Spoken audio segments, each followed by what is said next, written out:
Merci beaucoup.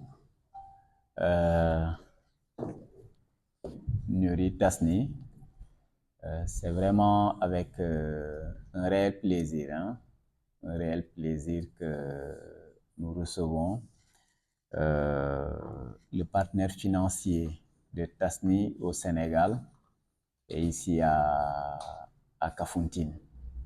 Nouri, tu traduis en même temps, hein, ou bien? Oui. Voilà.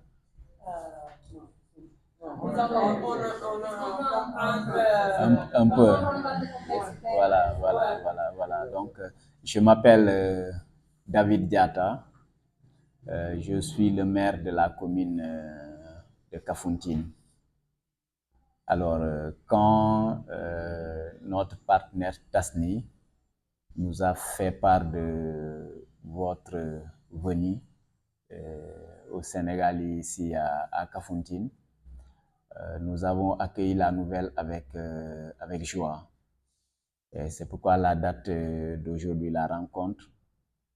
Alors, j'ai tout fait pour inviter des personnes ressources où Tasni est intervenu, notamment à ma gauche, c'est le chef de village de Djana, voilà, accompagné de quelques délégués de quartier de Djana, Monsieur Sabali et Monsieur Noah Badji, Yuba Badji. Hein? Enseignant de l'école 2. Enseignant, voilà, école 2. On a fait venir aussi inviter le directeur d'école où Tasni a pu intervenir. Alors, nous avons invité aussi les chefs de village des îles, puisque Tasni intervient jusqu'aux îles, voilà, pour venir participer à la rencontre. Donc, il y a un... Oui. Am convidat, encara que moltes gràcies, com temps que estan esperant la vostra visita i que han convidat una mica els representants del govern local clau allà on el projecte s'ha Voilà, c'était nous très important à l'occasion de cette rencontre au niveau de la municipalité d'inviter les populations bénéficiaires des actions de Tasni dans la commune. Voilà, donc elle, c'est Madame Niara Diaban. Elle est la 3e adjointe au maire. Voilà, ici, dans la composition de la municipalité, il y a le maire et ses adjoints. Donc, le maire, il y a 4 adjoints au maire. Voilà, avec la loi de la parité. Donc, on respecte la parité si homme-femme. Voilà, dans la composition du bureau municipal. C'est pourquoi ici, nous avons 2 adjoints au maire et 2 adjointes au maire. Je suis Antonia Rosselló, je suis la coordinatrice technicienne du fonds Mallorquí. Et nous sommes très contents d'être ici au Sénégal, c'est la première fois, et de travailler dans la zone de Kafountine, parce qu'il n'y a pas beaucoup d'agents de coopération dans la zone, et pour nous c'est très bon de travailler ici. Et moi, je suis Francesca Campana, je suis la responsable du projet de coopération internationale à niveau technique. Je parle beaucoup avec les fonds de Mallorca, c'est comme une confédération de municipalités. Donc, ce qu'ils font, c'est cotiser, chaque mairie cotise, et c'est ce financement que ça nous arrive à nous au travers de les convocatoires ouverts de les projets. Donc, nous, on fait partie aussi des îles. On c'est les îles Baléares, non, c'est Mallorca, c'est l'île la plus grande. C'est là que l'organisation est basée. Après, il y a Menorca, Ibiza et Formentera. C'est des autres îles qui sont un peu plus petites. Donc, parfois, quand on vient travailler sur les îles, il y a des questions qui se sont pas mal bien identifiées parce qu'on vient aussi des îles. Tasni, c'est argent public. C'est argent de les mairies de Majorque. 53 mairies sont les qui payent. C'est dans le budget public, les budgets annuels des municipalités. Alors, il faut la participation et la coordination des autorités locales avec les ONG. En ce moment, c'est Diapo en Tasmanie. C'est la condition pour tous les projets que nous travaillons dans tout le monde, dans différents pays, dans l'Afrique, dans l'Amérique, aussi dans l'Asie. C'est la condition indispensable, la participation et l'implication des autorités. C'est pour ça que nous sommes ici, et c'est pour ça que nous voulons connaître qu'est-ce qu'on fait la mairie, s'il y a les participations, si la population participe. C'est pour ça que 5 jours, nous serons à Kafountine pour voir les différents projets, pour voir qu'est-ce qu'on fait des choses très bien. Et on peut continuer, on peut importer ici des politiciens, de différentes maires de Majorque. Alors ça, c'est l'objectif, de voir s'il y a la possibilité de faire une délégation politique. On a réussi à améliorer l'accès à la santé sexuelle et reproductive des femmes à Diana. C'était le premier projet qu'on a réussi à avoir le financement. Donc, l'activité la plus importante dans ces cadres de projet, c'était évidemment la construction de la maternité à Diana. Je crois que tout le monde connaît. Je ne sais pas si vous avez mis les pieds là-dedans, mais vous épouses et sœurs, j'en suis sûre qu'il y en a pas mal qui ont mis les pieds là-dedans, spécialement monsieur chef de village de Diana. Après la deuxième année, on a eu le financement pour améliorer les conditions de l'école Diana 1. Donc, on a fait la construction de 4 salles de classe. À ce moment-là, à Diana 1, il y avait presque 100 enfants pour classe et il y avait 4 enfants pour chaque table-banc. Dans le cadre de ces projets aussi, on a eu l'opportunité d'établir un jardin pour l'école et aussi améliorer, je crois, l'accès à l'eau et les questions sanitaires avec les toilettes. Maintenant, à partir de là, on fait les sauts jusqu'à les îles. Ça veut dire la première phase et la troisième phase là où on est aujourd'hui, maintenant. Le but, ça a été, c'était pas un programme, c'était pas un projet, c'était un programme. Et le but, ça a été améliorer, pour pas dire amener, l'accès à la santé sur les îles Bliss-Caron, zone de responsabilité de le poste de santé de Kafountine, avec l'amélioration des infrastructures, ça veut dire construction des maternités et de cases de santé, le renforcement des capacités avec la formation de les matrones. Une question très importante que c'est la question de les évacuations médicales avec la dotation de la pilote ambulance, avoir en garantie que les services ils allaient pouvoir continuer, au moins diminuer les défis, quoi. Le dernier projet qu'on a commencé ce juillet-ci, c'est l'accompagnement à la constitution de la coopérative des femmes de la commune de Kafountine. Et on l'a fait avec l'accompagnement de Madame Niara, qui est aujourd'hui ici présente. Dans cette première phase, qu'on espère que ça soit une première phase et qu'il y a des autres phases qui vont venir, on fait l'accompagnement à les femmes et les GIE, les agrupations formelles et informelles, de la création de cette première coopérative à la commune, avec des formations et la dotation de matériel que, Inch'Allah, va venir. Et la vision de ce programme, parce que c'est aussi un programme, et ça, ici, on ouvre l'invitation à l'agence pour continuer avec ce financement. Ça sera la construction des sièges et continuer avec toutes les formations et les besoins que les femmes ils vont avoir à ce niveau. Donc, je crois qu'au niveau des projets, c'est un peu le résumé. Je ne sais pas si tu as envie de faire. Oui, c'est vrai. Pour la question des déchets, on a toujours rajouté en activité que ça a à voir avec la question de la prévention et gestion des déchets à Kafountine, parce qu'on sait que c'est un défi au niveau de la commune. Ils ont fait la dotation de les tricycles de ramassage, les premiers tricycles, qu'il a fonctionné jusqu'à, je crois, aujourd'hui. Et je crois que bon, c'est un peu pour résumer, hein, il y a beaucoup d'activités, mais ça c'est un peu le principal. Alors là, nous sommes au sud du Sénégal, avec une population qui est d'environ 50 000 personnes.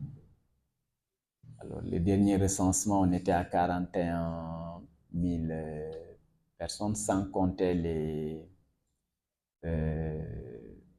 les saisonniers, les gens qui viennent pour les activités de la pêche, du tourisme et d'autres activités.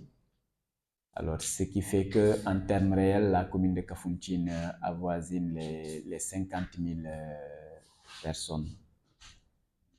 Alors, c'est une commune assez, de par sa composition géographique, je n'ai pas encore l'occasion de visiter l'Espagne, mais je le ferai, Inch'Allah, bientôt, mais qui a une certaine similitude par rapport aux îles.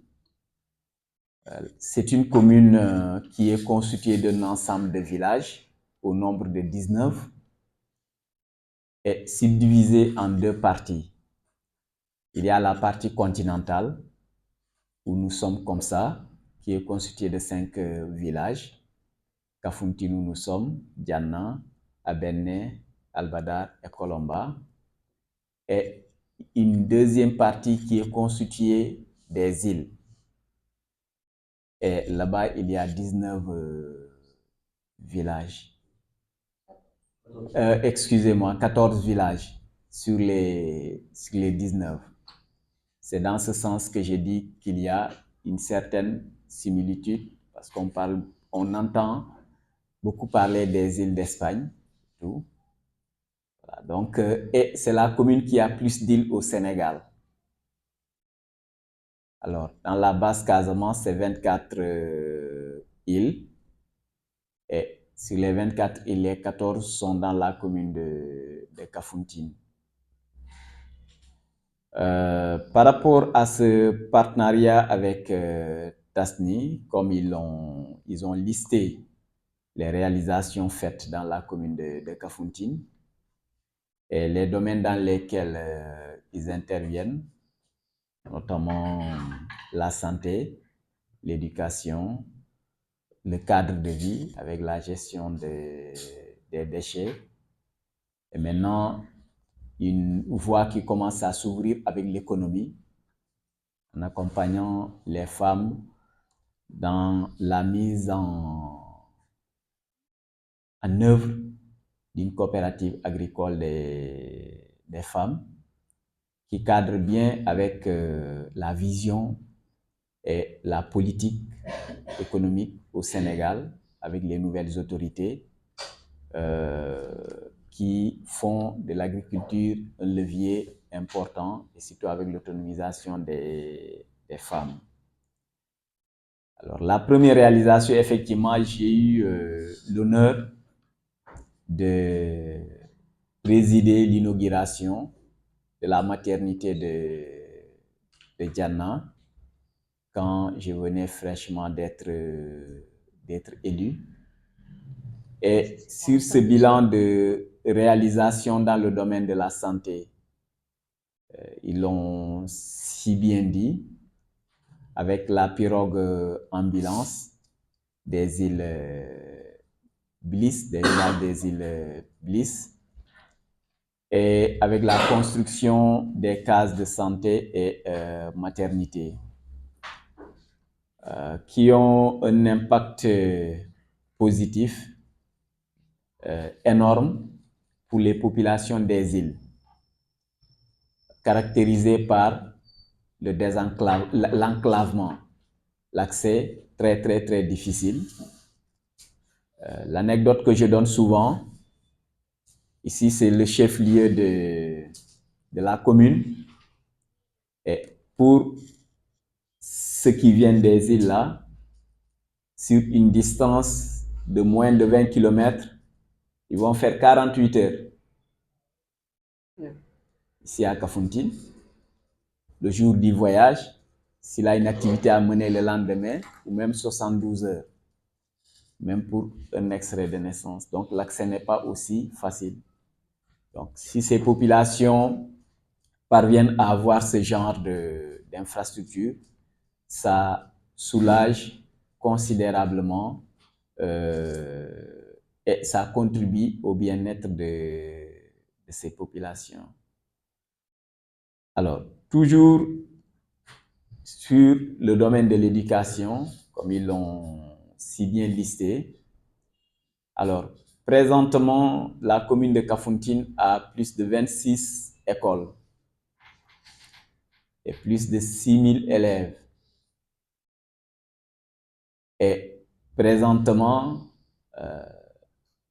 avec la construction des salles de classe là, ça a contribué, mais le besoin est encore là et très crucial.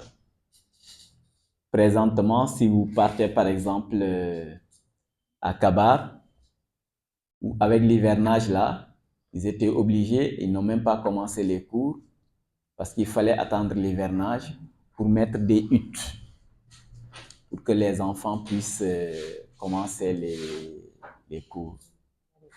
Donc, en termes d'infrastructure de salle de classe, c'est un défi qui est là. Et sur le plan de la santé, grâce à des partenaires comme eux, ça contribue vraiment à l'amélioration des conditions de vie des populations.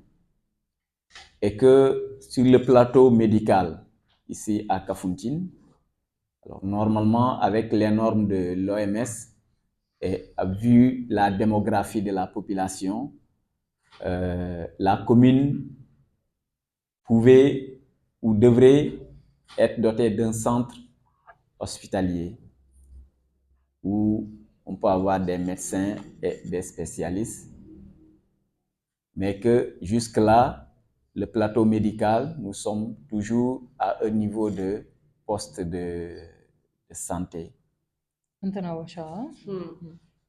C'est bon, je peux continuer? Oui. Hein? À un niveau de poste de santé, et que le défi présentement, c'est de pouvoir équiper des locaux qui sont déjà là pour en faire un centre de santé. Alors, donc, du coup, la distance entre Kafountine et le centre hospitalier qui est à Ziguinchor, la distance est de 110 km. Pour les cas d'urgence, pour faire 110 km, alors, ce sont des difficultés assez énormes. Ou en termes de matériel roulant comme ambulance,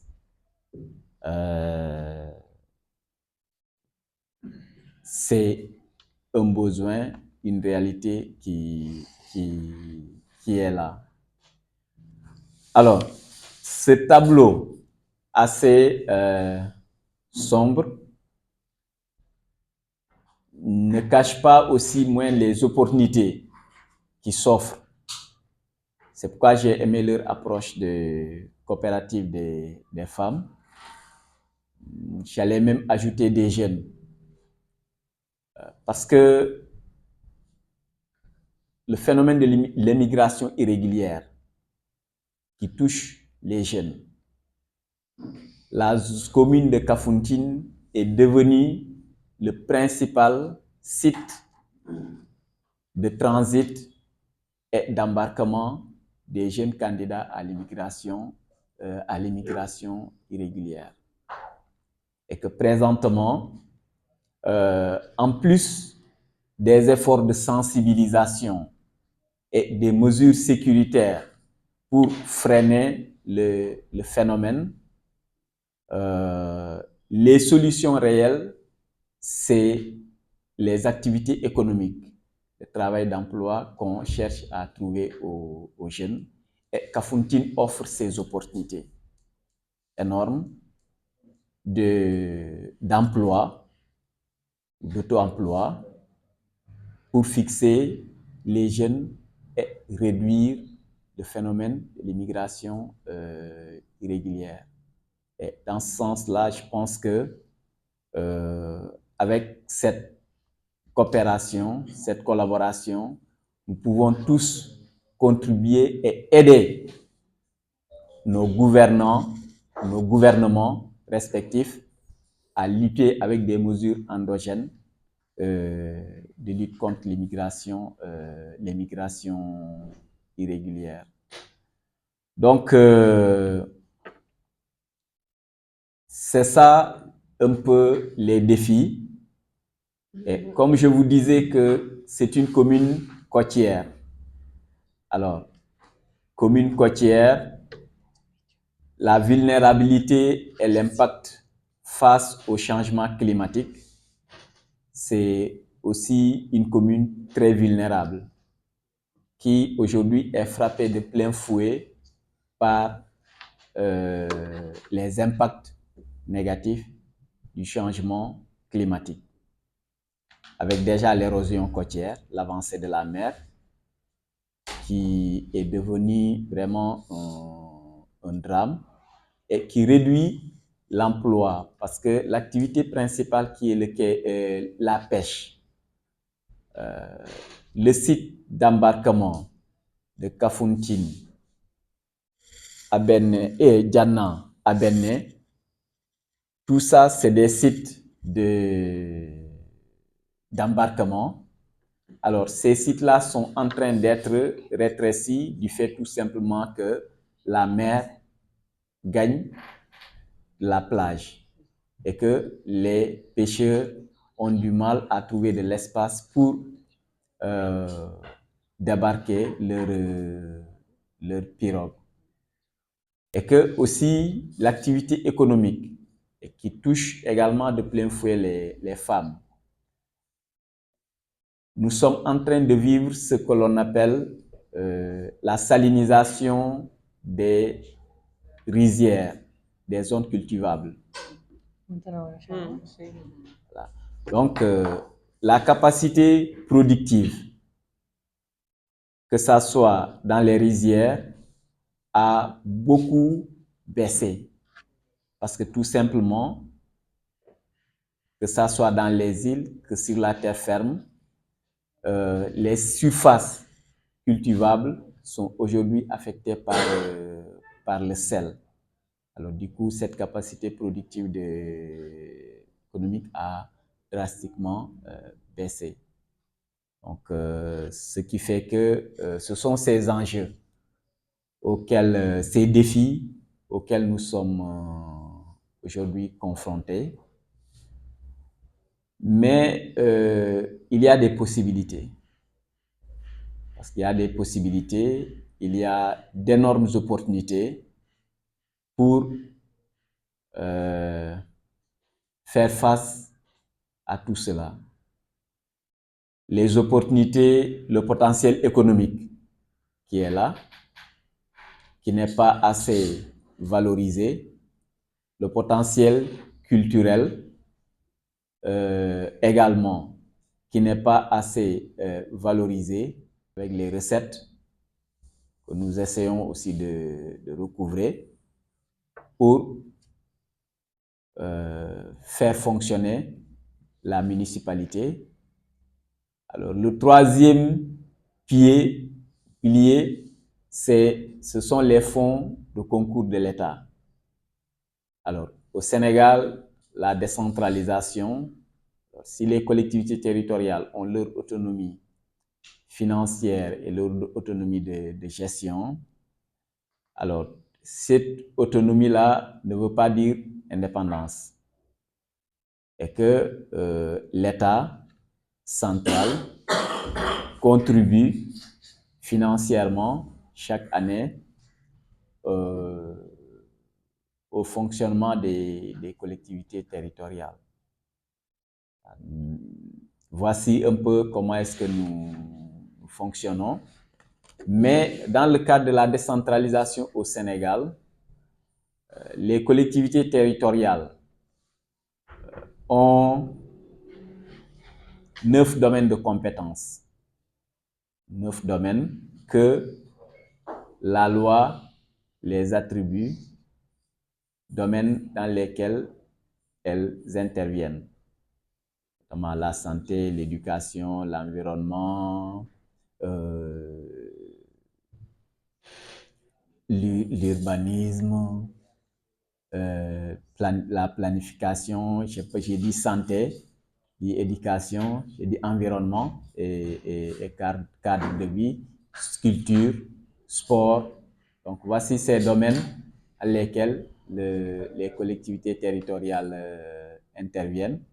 Mais sur le plan économique ou dans le cadre de la mission globale, les collectivités territoriales ont pour mission, peuvent concevoir et mettre en œuvre des projets de développement économique et social et culturel au niveau local.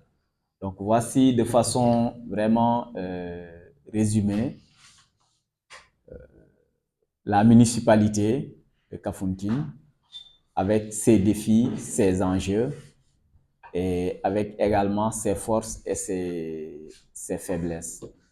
Donc, je tiens à remercier vraiment les chefs de village et ceux qui sont venus. C'est juste pour témoigner de ce qui est fait au niveau de leur village respectif, puisque vous nous donnez l'occasion de faire un bilan à mi-parcours du partenariat et de ce qu'on a eu à faire jusque-là. Et si on le fait aussi, c'est pour ces populations-là à la base. Donc, Dasni, Nouri, je vous remercie, Madame la directrice. Voilà, encore une fois, soyez les bienvenus à Kafountine, soyez les bienvenus au Sénégal. Nous sommes très heureux et très contents de vous accueillir parmi nous, tout en espérant que vous allez vous plaire dans la zone. Merci.